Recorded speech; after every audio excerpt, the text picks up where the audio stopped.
ಇದು 4 ದಲಿತ ಮಹಿಳೆಯರೊಂದಿಗೆ ಕಾರ್ಯಾಚರಣೆಯನ್ನು ಪ್ರಾರಂಭ ಮಾಡಿತು. 2015ರಲ್ಲಿ ರಂಗಕರ್ಮಿ ಪ್ರಸನ್ನರವರ ನೇತೃತ್ವದಲ್ಲಿ ಸಾವಿರಾರು ಜನ ಜೊತೆಗೂಡಿ ಯಂತ್ರ ನಾಗರಿಕತೆಯನ್ನು ನಿಗ್ರಹಿಸೋಣ, ಶ್ರಮ ಸಹಿತವಾದ ಸರಳ ಬದುಕನ್ನು ಪೋಷಿಸೋಣ ಎಂಬ ವಾಕ್ಯದೊಂದಿಗೆ ಬದನವಾಳು ಸತ್ಯಾಗ್ರಹ ಹಾಗೂ ಸುಸ್ಥಿರ ಬದುಕಿನ ರಾಷ್ಟ್ರೀಯ ಸಮಾವೇಶವನ್ನು ಆಯೋಜಿಸಿ ಜನಸಾಮಾನ್ಯರಲ್ಲಿ ಜಾಗೃತಿ ಮೂಡಿಸುವಲ್ಲಿ ಯಶಸ್ಸನ್ನು ಪಡೆದಿದೆ. ಹಾಗೆ ಭಾರತ್ ಜೋಡೋ ಯಾತ್ರೆಯ ಸಂದರ್ಭದಲ್ಲಿ ಗಾಂಧಿ ಜಯಂತಿಯಂದು ಬದನವಾಳುವಿನ ಕೇಂದ್ರಕ್ಕೆ ರಾಹುಲ್ ಗಾಂಧಿಯವರು ಕಾಂಗ್ರೆಸ್ ಹಿರಿಯ ನಾಯಕರೊಂದಿಗೆ ಭೇಟಿ ನೀಡಿ ಸಮಾಲೋಚನೆ ನಡೆಸಿ ಗಾಂಧೀಜಿಯವರನ್ನು ಸ್ಮರಿಸಿದರು. ಗಾಂಧೀಜಿಯವರ ಕನಸಿನ ಕಾರ್ಯಕ್ರಮವಾದ ಗ್ರಾಮೋದ್ಯೋಗವನ್ನು ಸ್ಥಾಪಿಸುವ, ದೇಶದ ಉದ್ದಗಲಕ್ಕೂ ಸಾರುವ ಈ ಕಾರ್ಯಕ್ರಮ ಇದ್ದಾಗ ಮಾತ್ರ ಇಂಥದೊಂದು ಪ್ರದರ್ಶನವನ್ನು ನೀಡೋದಕ್ಕೆ ಸಾಧ್ಯವಾಗುತ್ತೆ. ನಮ್ಮ ಹೆಣ್ಣು ಮಕ್ಕಳು ಇಂಥದೊಂದು ಅದ್ಭುತವಾದಂತಹ ಬೆಂಗಳೂರು ಜಿಲ್ಲೆಗಳಲ್ಲಿನ ವಿಶಿಷ್ಟವಾದ ಜನಪದ ಕುಣಿತ. ಇದರ ಹಿಂದೆ ಸಾಗಿ ಬರುತ್ತಿದೆ ಬೆಂಗಳೂರು ನಗರ ಜಿಲ್ಲೆ ಬ್ರ್ಯಾಂಡ್ ಬೆಂಗಳೂರಿನತ್ತ ದಿಟ್ಟ ಹೆಜ್ಜೆ. ಸನ್ಮಾನ್ಯ ಉಪಮುಖ್ಯಮಂತ್ರಿಗಳಾದ ಶ್ರೀ ಡಿ.ಕೆ. ಶಿವಕುಮಾರ್ ಅವರ ಕನಸು ಬ್ರ್ಯಾಂಡ್ ಬೆಂಗಳೂರು.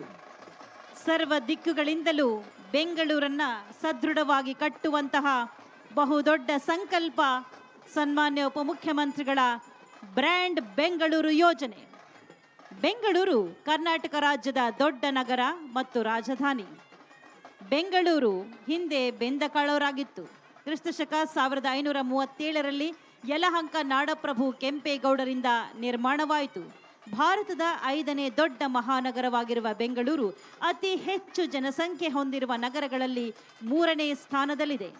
ವಿಶ್ವದಲ್ಲಿ ಸಿಲಿಕಾನ್ ಸಿಟಿ ಎಂದು ಗುರುತಿಸಿಕೊಂಡಿರುವ ಬೆಂಗಳೂರು ನಗರವು ಸಾಂಸ್ಕೃತಿಕ, ವಾಣಿಜ್ಯ, ಕಲೆ ಹಾಗೂ ಸಾಫ್ಟ್ವೇರ್ ಡೆವಲಪ್ಮೆಂಟ್ ಮತ್ತು ಕೈಗಾರಿಕಾ ಅಭಿವೃದ್ಧಿಯಲ್ಲಿ ಪ್ರಮುಖವಾಗಿ ಐಟಿ, ಏರೋಸ್ಪೇಸ್, ಬಯೋಟೆಕ್ನಾಲಜಿ ಮತ್ತು ಆಟೋಮೊಬೈಲ್ ವಲಯದಲ್ಲಿ ಶರವೇಗದಲ್ಲಿ ಮುನ್ನಡೆಯುತ್ತಿದೆ.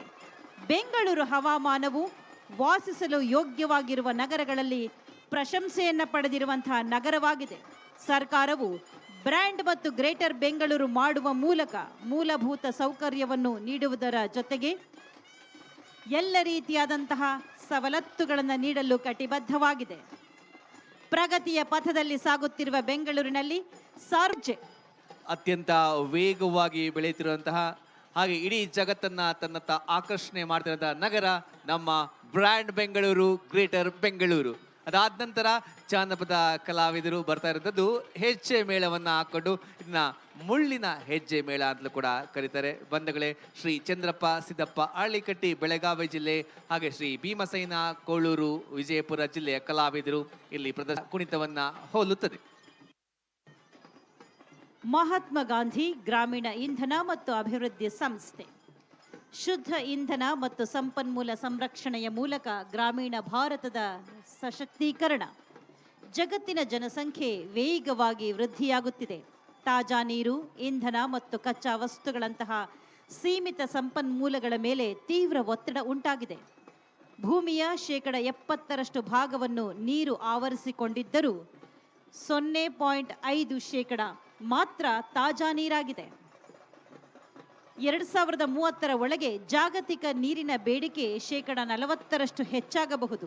ಬಿಲಿಯನ್ ಗಟ್ಟಲೆ ಜನರು ನೀರಿನ ಕೊರತೆಯುಂಟಾದ ಪ್ರದೇಶಗಳಲ್ಲಿ ಬದುಕಬೇಕಾಗಬಹುದು. ಜೊತೆಗೆ ಎಣ್ಣೆ, ಅನಿಲ, ಕಲ್ಲಿದ್ದಲು ಮೊದಲಾದ ಜೈವ ಇಂಧನ